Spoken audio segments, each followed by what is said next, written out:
I don't think I've ever felt this much pain in my life, and isolated to the point where I've had to seek advice on here. I truly never thought this would happen to me. My boyfriend, let's call him Kyle for simplicity, and I have had a really stable and loving relationship. And for context, I've lived most of my life in London, and I met him in London as well. He is American. He works in asset management and we're both fairly traditional, so I work mostly freelance. But I don't really make even a third of what he makes, which was fine as I plan on becoming a housewife and the primary caretaker. But this year he was offered a job in New York City where the pay is astronomically higher than he was making in London. And my whole life is in London, all of my family and friends.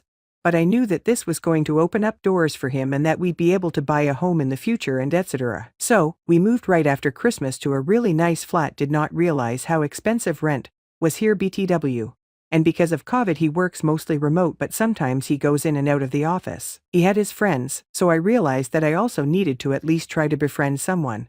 But it was incredibly difficult, because when we moved there were still restrictions and I wasn't actively working. But when we met our landlord, I thought she was great. Quinn for simplicity. We were almost the same age, and even though we didn't have too much in common, she was incredibly welcoming that we even went to breakfast and lunch sometimes. Kyle was happy that I had befriended her. As the months went by, Quinn and I would have some drinks at my place or I'd go to hers, and one time I went with Kyle, and we got to know each other on a more personal level. She told me how dating felt so much harder at her age and that she'd always had fertility issues in her family, and was afraid that she was running out of time. And I sympathized with her because I had endometriosis, and I also had a similar fear. But in the last 2 months, I would only see her maybe once a week as she claimed she was spending a lot of time with her aunt, and so she was more busy than usual.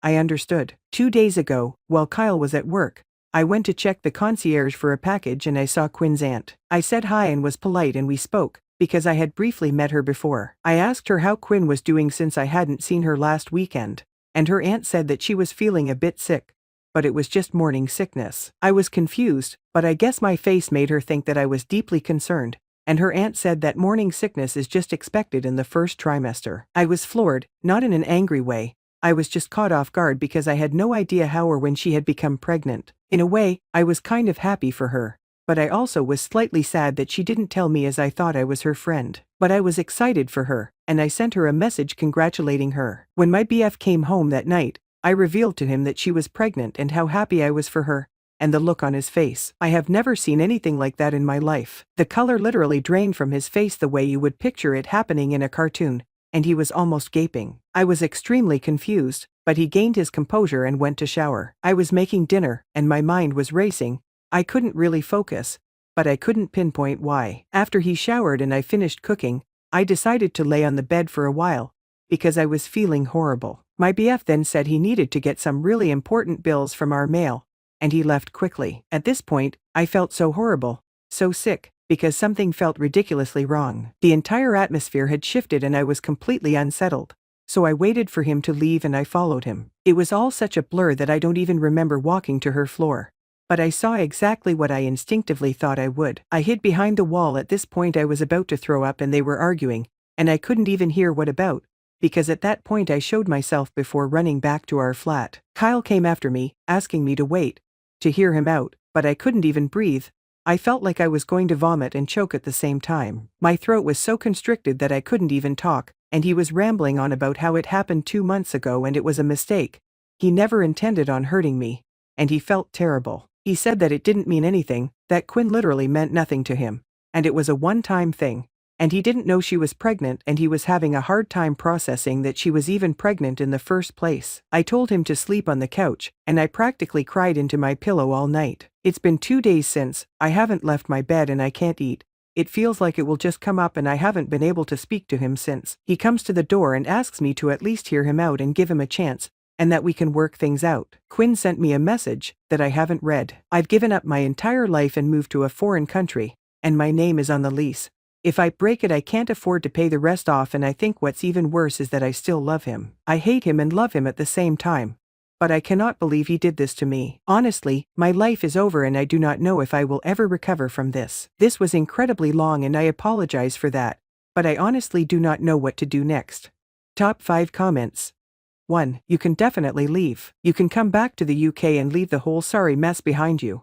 and leave the ex-boyfriend and the landlady to play happy families together. Can you stay with friends or parents in the UK until you get yourself back on your feet? Forget the rest of the rent. Realistically, your landlord is going to have very little chance of pursuing you for the rent whilst you're living in the UK. Rent payments are a civil matter rather than criminal, so extradition treaties don't apply here. If you're living in the UK, your landlord would have to bring a case against you in a UK court, and it's highly unlikely that a judge would look favorably on her if she'd slept with your BF, and between them they'd effectively made your staying in that apartment untenable. It would likely be ruled that the contract had been frustrated by other events. Usual disclaimer applies: not a lawyer, if in doubt, consult a proper one, etc. If you are short of money and need to get back home, you may be able to get a temporary loan from the British consulate in NYC, or from the embassy in Washington, to cover your flights home. If in doubt, call the embassy. They normally have a specially trained member of staff to deal with situations like this, helping British nationals get home after abusive relationships, etc. Source: have worked in British embassies overseas. 2. I think your property manager will let you break lease under the circumstances. I'd contact whatever company the rent money goes to and explain in as much detail as you like.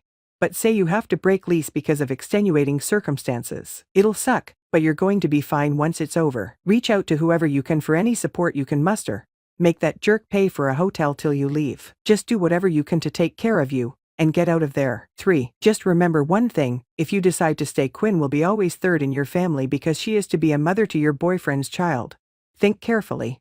Situation looks awful, but you will go out of it clean. Nothing to share with him, and after a while you will find someone better in London. You dodged big bullet.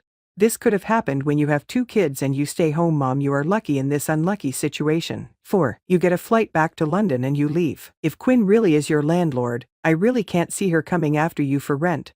She can take your ex as collateral. Your credit score in the US won't follow you, and by the sounds of it, your ex can afford the space on his own. Take good care of yourself. You don't deserve any of this. 5. I am going to suggest you call your parents and immediately start making preparations to move back home. The reason I say this is because at this point there is way too much potential long-term damage to ever really come back from this. Think about it. Even if you do decide to forgive him and make this relationship work, what happens if this baby is born? That is his child. That woman is also the mother of his child.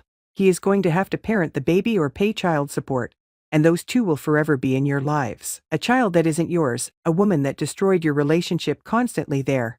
That is way too much emotional trauma. I know you probably want to ask him all the typical questions those of who have been cheated on ask. Why? How could you do this? Do you love him, her, etc.? But trust me, cheaters rarely tell the whole story, and 99% of the time, even when they do, it's going to be information that is difficult to hear and will probably do more damage. Take some time to heal, reflect on your life, and start to try and develop yourself independently. You are rightfully grieving, but right now take some time to let it all out, then start making the steps necessary to leave. You are young, you don't need to be looking towards a future or marriage with someone who has shown you who they really are.